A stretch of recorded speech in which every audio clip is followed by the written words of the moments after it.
Joyeuse Pâques à toi. Écoutons d'abord l'annonce de la résurrection.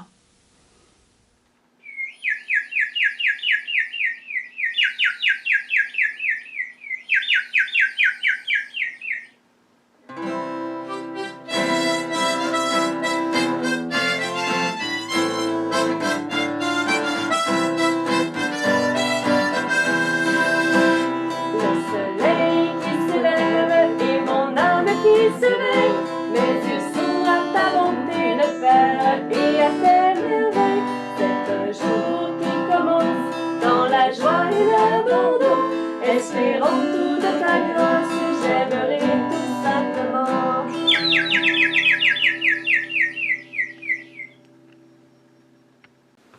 Christ est ressuscité, alléluia, alléluia!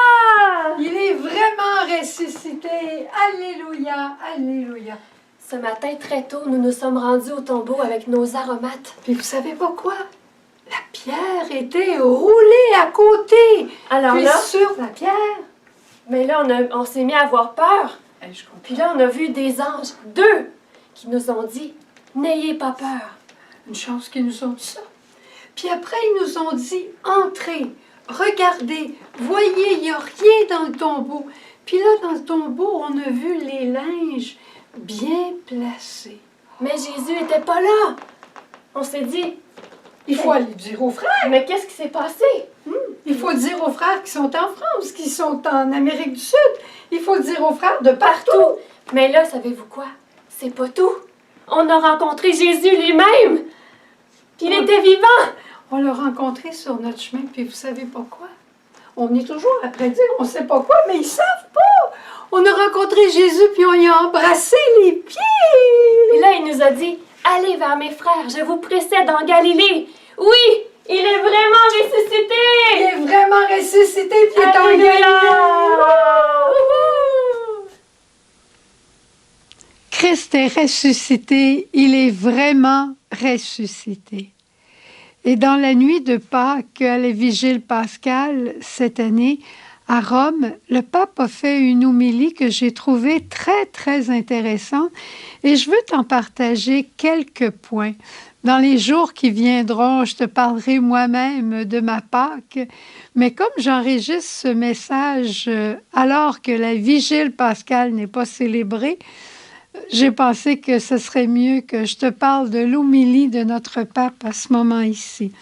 Et il a dit que c'était le premier signe, le grand signe des femmes au tombeau qu'il fallait écouter cette année. Il disait aux gens, prenez les mains des femmes. Et les femmes nous enseignent 3 choses. Elles nous enseignent à voir, elles nous enseignent à écouter et elles nous enseignent à annoncer. Le pape nous disait que les femmes arrivent au tombeau, elles voient. Elles voient un signe à contempler. Dans un cimetière auprès d'un tombeau où tout devrait être en ordre et tranquille, les femmes trouvent la pierre roulée sur le côté du tombeau. Et ça, c'est un signe qui est bouleversant, qui est surprenant. La pierre qui est roulée devant un tombeau dit « c'est fini ». Et là, la pierre est déplacée. Donc, c'était fini et ce n'est plus fini.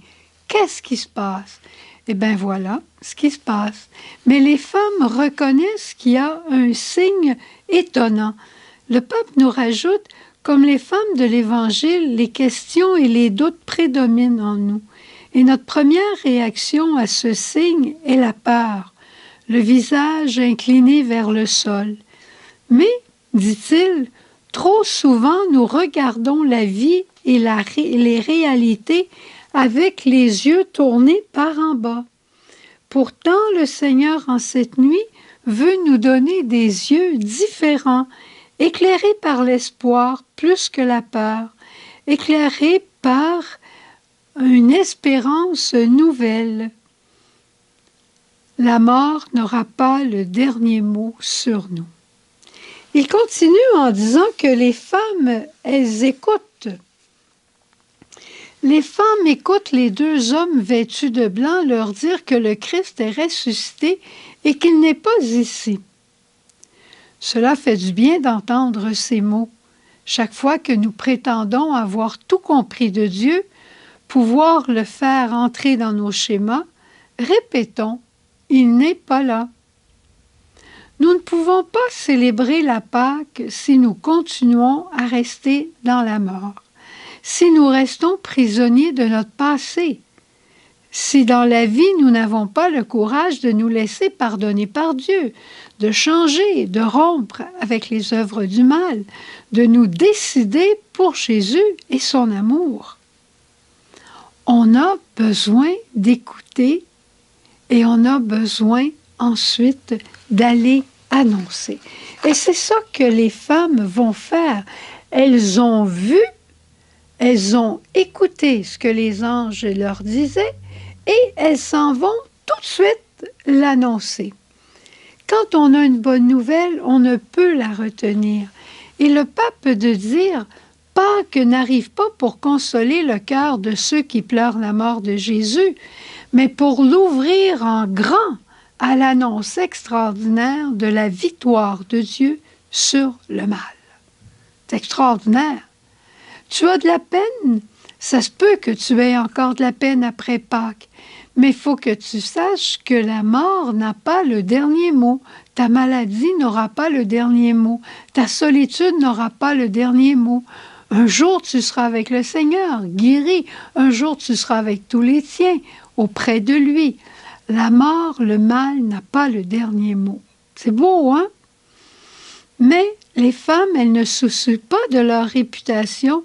Elles ne cherchent pas à défendre leur image. Elles s'en vont et elles annoncent.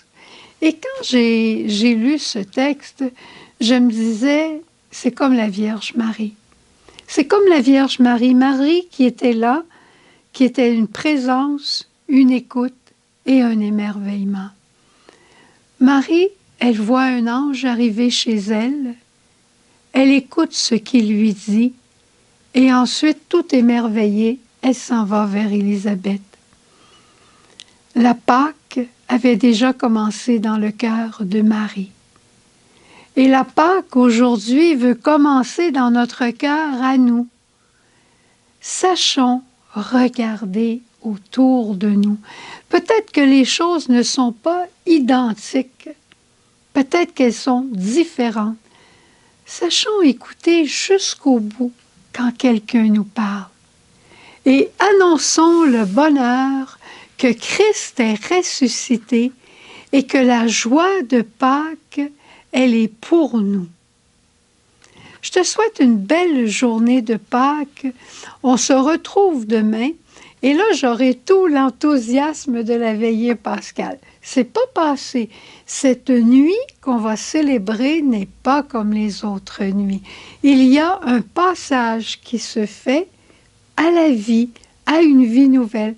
J'ai hâte d'avoir ce passage et je la demande cette nuit pour toi et pour moi. Au revoir.